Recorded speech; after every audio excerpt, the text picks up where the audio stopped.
At dinner with his friends, he bragged while looking at me. His loyalty had a price tag, and apparently I couldn't afford it. They all laughed. I just smiled.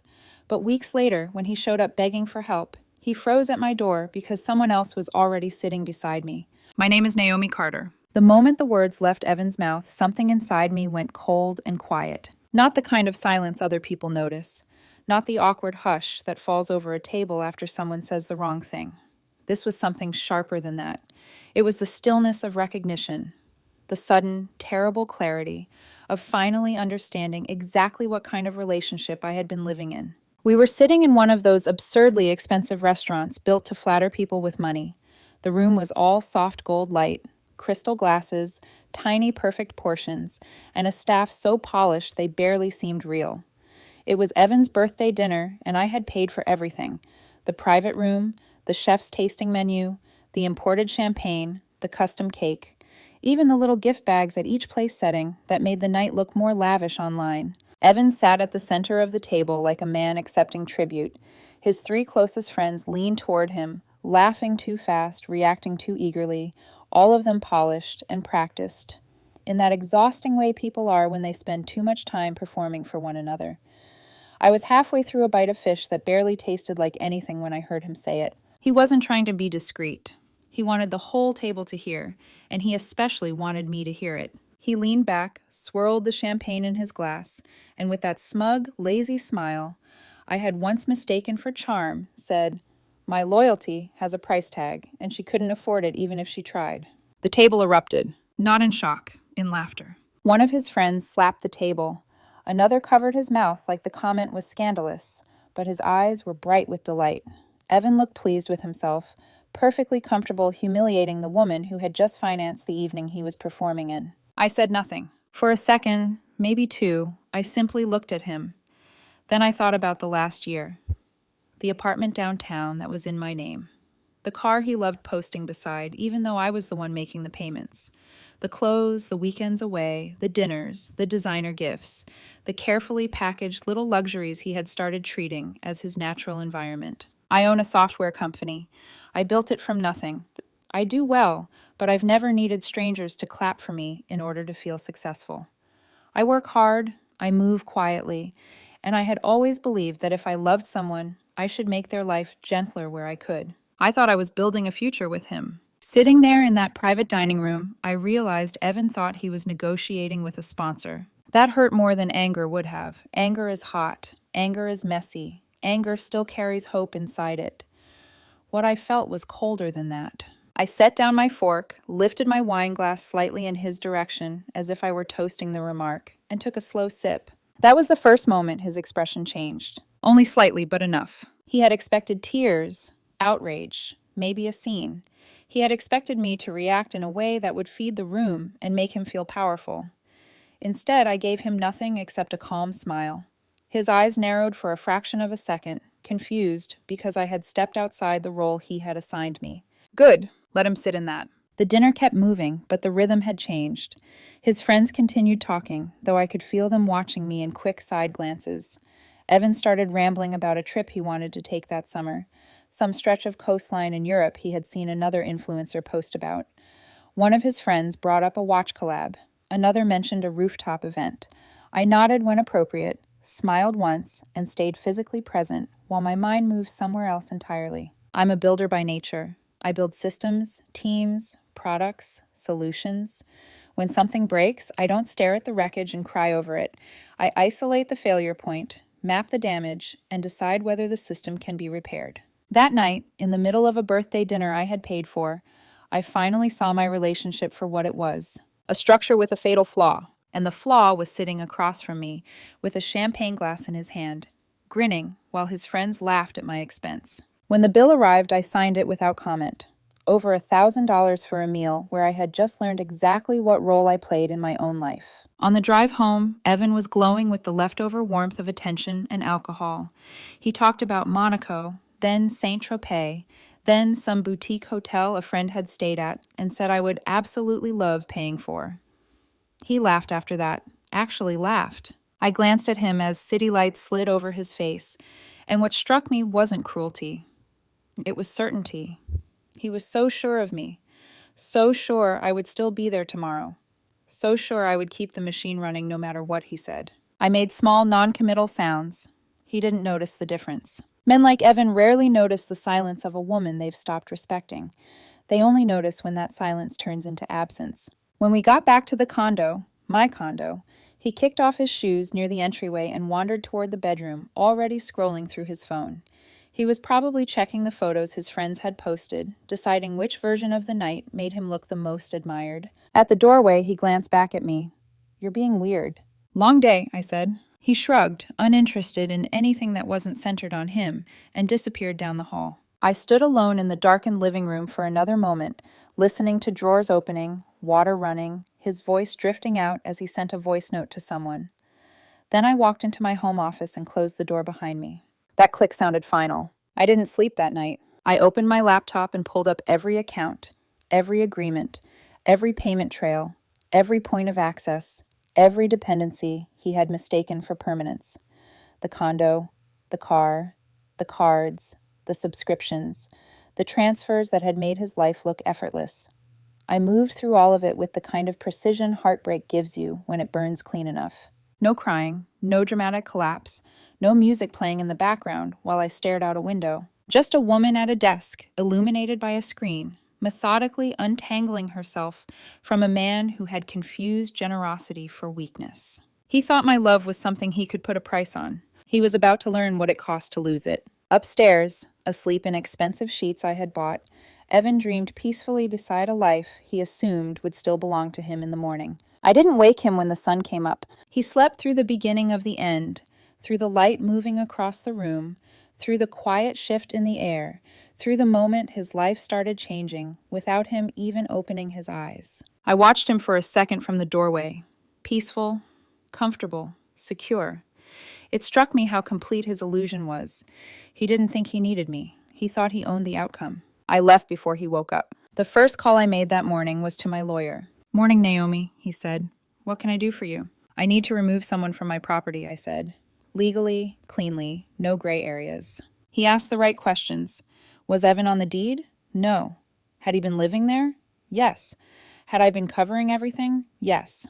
By the end of the call, the first piece was already in motion. A formal notice, 30 days, delivered properly and without discussion. The second call was about the car. Evan loved that car more than he ever loved me. He photographed it from every angle, leaned against it like it was proof of something he had earned, let people online assume it belonged to him. It never did. I told the leasing company I would make no further payments and asked them to begin recovery. They explained the process in calm, procedural language. Missed payment, flagged account, recovery initiated. Efficient, predictable, final. The third call was for the card. Not his card, of course. Mine. He used it the way people use electricity, without thinking about where it comes from, only noticing when it stops. I reported it lost. The company canceled it immediately and issued a replacement. Just like that, the stream ended. No confrontation, no warning, just silence where money used to be. That night, when I came home, he was on the couch, scrolling through his phone. He looked up casually and said, "I was thinking we should lock in that Monaco trip. Prices are going up." "Maybe," I said. He frowned, sensing the change, but not understanding it. "You okay?" "I'm fine." He studied me for half a second longer, then shrugged it off. He always did. Anything that didn't fit neatly into his world simply failed to register. The notice arrived the next day. I wasn't there to see it, but I didn't need to be. He called me within minutes, laughing. "Naomi, did you seriously have someone serve me papers?" he said. "What is this? A prank? You're being dramatic." "It's not a joke," I said evenly. "You have 30 days. Find somewhere else to live." The laughter disappeared. "You're bluffing." "No." "You'd be lost without me." I almost smiled. "That's a risk I'm willing to take." Then I hung up. For the first few days, nothing seemed to change from his side. He still went out, still posted stories, still smiled for cameras. Denial is comfortable when consequences haven't fully arrived yet. But systems don't fail all at once. They fail in stages. On the 5th day, the first crack appeared. He texted me from a store because the card had been declined. First came the demand, then the embarrassment, then the anger. I didn't reply to any of it. By the end of the day, his messages had shifted from entitlement to confusion. 2 days later, the second crack hit harder. The tow truck came for the car. I watched the whole thing on the building's security feed. Evan ran outside like reality had glitched. He shouted at the driver, who remained calm, handed him the paperwork, and took the car anyway. Evan stood in the street watching it disappear, and for the first time, he looked small. My phone exploded minutes later. Calls, threats, voice notes. He said I was insane. He said he would sue. He said I was ruining his life. I listened to one voice message. His voice cracked halfway through it. That was new, but not enough, because this was never about ruining his life. It was about removing mine from it. That night, I sat in my office again. Same chair, same quiet, but everything felt cleaner now. The first phase was done. Access revoked. Dependencies cut. Illusions cracked. Now came the part he would never see coming. I opened a new file and typed one name at the top, Madison Blake. Evan talked about her more than he realized. Not openly, and never with honesty, but always with that dismissive edge people use when they feel threatened. She tries too hard. Her content isn't even that good. She doesn't have the look. What he meant was simple. She was competition he couldn't control. Madison occupied the same world he did. Luxury content, aspirational branding, polished online life. But there was a difference anyone with eyes could see. She had substance. Her audience trusted her. Her content had intention. What she lacked wasn't talent. It was budget. That I understood very well. I didn't reach out as a scorned ex trying to get revenge. I reached out as exactly who I was, a business owner with resources and a strategy. The email to her agency was short, professional, and clean. I introduced myself as the founder of Carter Systems, explained that I was expanding our marketing strategy, and said I was looking for a creator whose audience aligned with our target demographic. I proposed a 6-month campaign with a substantial travel and production budget. They responded within hours. The call happened the next morning. Madison joined with her manager. She was exactly what I expected. Polished but not artificial, confident without being performative. I laid out the vision clearly. I didn't want scattered posts or random exposure. I wanted a structured campaign with strong visual identity, a consistent narrative, luxury travel, strategic partnerships, and content that built authority rather than noise. Madison listened carefully, then asked the only question that mattered. What kind of budget are we talking about? I told her. Exactly. To the dollar. It was the precise amount I had spent maintaining Evan's lifestyle over the last year. Every dinner, every trip, every luxury purchase, every illusion. Redirected. Her manager tried to stay composed, but I could see the recalculation happen in real time. Madison held my gaze for a moment, then asked, "When do you want to start?" Immediately, I said, and I want it to launch big. Contracts were drafted within 48 hours. The arrangement was clean, mutually beneficial, and professionally transparent. I had only one condition. The sponsorship had to be visible. No hiding my company behind vague labels. If we were building something, we were building it clearly. Madison agreed without hesitation. That was how I knew I had chosen well. While all of this was happening, Evan was still cycling through reactions, hoping one of them would unlock me. Anger, confusion, charm, threats, silence. Nothing worked. 5 days into the campaign, Madison's first post went live. It wasn't subtle. A first-class flight to Paris. A caption that felt aspirational without becoming fake. A brand partnership announcement Evan would have killed for. And at the bottom, clear as daylight. Sponsored by Carter Systems. My company. My money. My decision. The response was immediate. Her engagement climbed. Shares multiplied. Followers surged. My company's website traffic tripled in a week. Qualified leads spiked. The same money I had once poured into Evan without return was suddenly generating measurable growth. The business success mattered to me, but it wasn't what reached him. What reached him was the comparison. Madison's posts were everywhere. People started connecting the timing, the sponsor, the sudden shift in visibility. Evan's social media went quiet. Not gradually, abruptly. The same friends who had laughed at dinner stopped tagging him, stopped inviting him out, stopped replying. People like that don't stay near collapse. They move toward whatever still looks profitable. A week before the deadline, the emails started. Not texts, emails. Long, careful, apologetic messages where he tried to explain himself, justify himself, soften what he had said. I read one. That was enough. He wasn't sorry for what he had done. He was sorry for what it had cost him. By the time the final week arrived, everything was in place. Madison's campaign was thriving. My business was growing. Evan was running out of time. He still believed, somewhere deep down, that this could be fixed.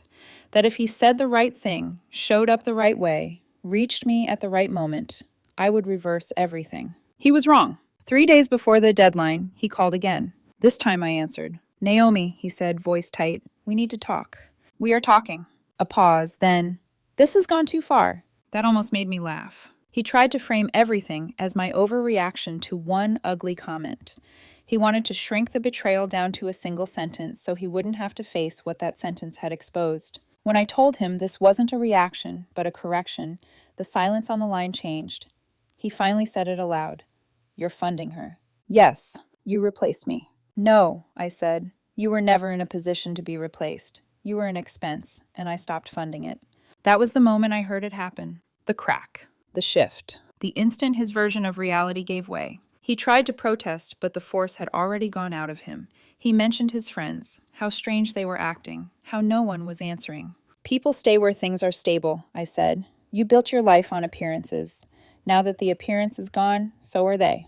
By the end of the call, he asked what I wanted from him. "Nothing," I said. That answer landed harder than anything else. The next day, I returned to the condo to finish what I had already decided weeks ago. Not to reconcile, not to argue, just to close the door properly. The space felt different the second I walked in.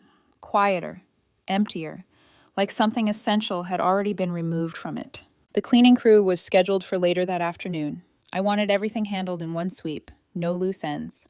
I set my bag down, took in the room one last time, and heard movement in the hallway. When Evan appeared, he looked like a dimmer version of himself. No designer layers, no carefully assembled image, no lazy confidence. Just jeans, a plain t-shirt, unstyled hair, and the posture of a man who had finally run out of mirrors. For a moment, we just looked at each other. Then he said my name and asked to talk. I didn't invite him to sit. I didn't move closer. I simply told him he could speak. What followed was exactly what I expected. Apology, explanation, self-pity, promises.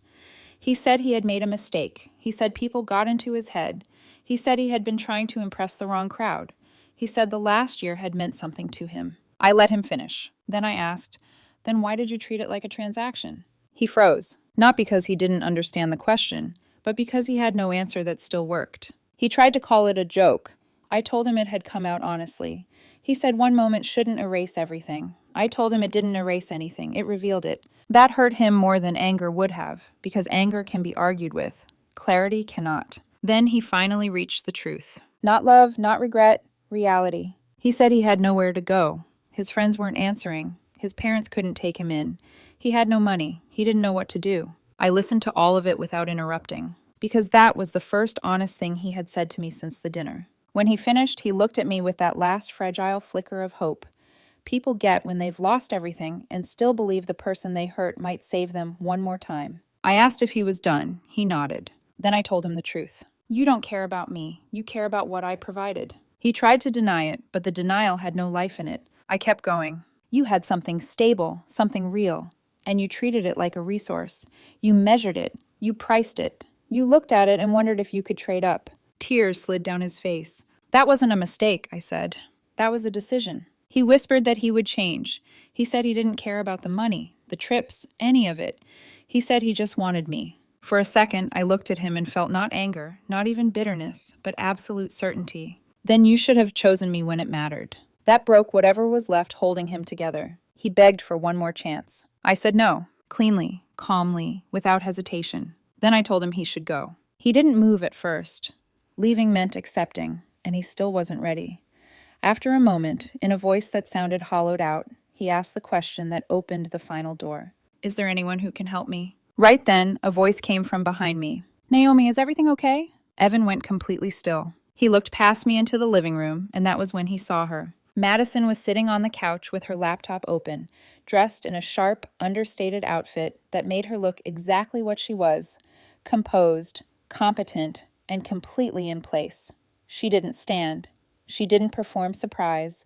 She didn't react dramatically. To her, this wasn't personal. It was a meeting. Recognition hit him hard.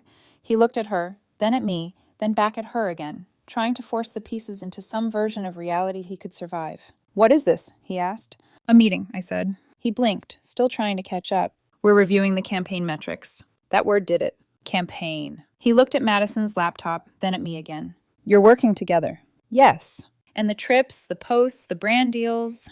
Yes, I said. That's the campaign. He let out a short, broken breath. So that's it? You replaced me with her? I shook my head. No, I replaced a liability with an asset. That was the line that finally cut all the way through. He stared at me, then looked at Madison again. And this time he didn't look at her like a rival. He looked at her like proof. Proof that what he had lost wasn't love dressed up as luxury. It was access, structure, support, opportunity. Proof that he had been living inside something I built without ever understanding what it took to keep it standing. That was my life, he said quietly. No, I replied. That was access. I watched the truth settle over him piece by piece, not all at once, not dramatically, just enough. Enough for him to understand that this had never been about jealousy, never about replacing him with another relationship. He had defined love as a transaction, and I had simply chosen to invest elsewhere. Madison closed her laptop softly, not to interrupt, but to give the moment room. She understood exactly what was happening, and more importantly, she understood it had nothing to do with her personally. Evan looked at me one last time. The desperation in him had hardened into something flatter and quieter. This was never about us, was it? It was, I said. You turned it into something else. He nodded slowly. That was the moment the last piece fell into place. No more arguing, no more begging, no last desperate swing at control. Just acceptance. He stepped back once, then again, and turned toward the door. No performance, no dramatic exit. Just a man leaving a space he had mistaken for his. The door closed behind him with a soft click. I stood there for a second, letting the silence settle. Then I turned back toward the living room. Madison raised one eyebrow in a silent question. Ex-boyfriend, I said. She nodded once, opened her laptop again, and said, The engagement metrics from Paris just came in. I think you're going to like them. I walked over, sat across from her, and looked at the screen. Growth curves, conversion rates, real momentum. Everything working exactly the way it should have from the beginning. For the first time in a long time, my life felt aligned. No noise, no imbalance, no hidden cost. Just clarity, control, and forward movement. I didn't look back at the door. I didn't wonder where Evan went. I didn't need closure. I already had it. People think endings are explosive, loud, full of speeches and slammed doors and final declarations. But the real ones, the ones that actually change you, are quieter than that. They happen the moment you finally see something clearly and stop trying to make it become what it never was. Once you reach that point, you don't chase, you don't fix, you don't wait. You close the door, and you build something better.